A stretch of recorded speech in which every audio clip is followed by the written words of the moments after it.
तर ज्यावेळेस आपण पीठ चाळून घेतो ना त्यावेळेस काय होतं, बऱ्यापैकी पीठ हे बाहेर सांडतं. तर काय करायचं, चाळणीमध्ये पीठ घ्यायचं, खाली परात किंवा छोटंसं भगोनं घ्यायचं आणि त्याच्यामध्ये मस्तपैकी अशा प्रकारे चाळण ठेवायची आणि त्याच्यावर ग्लास 2 मिनटं फिरवायचा.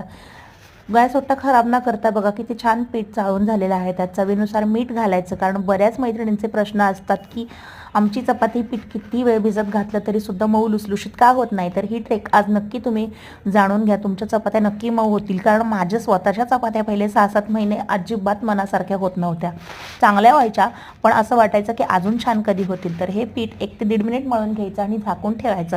झाकून फक्त 5च मिनिट ठेवायचं. 5 मिनिट झाकून ठेवल्यानंतर परत झाकण काढायचं आणि 1 ते 1.5 टेबलस्पून तेल घालून परत एखाद मिनिटभर फक्त मळून घ्यायचं.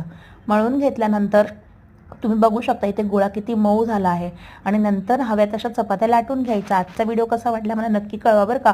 आणि हो, सबस्क्राईब करायला विसरू नका. नेक्स्ट व्हिडिओपर्यंत बाय. See you.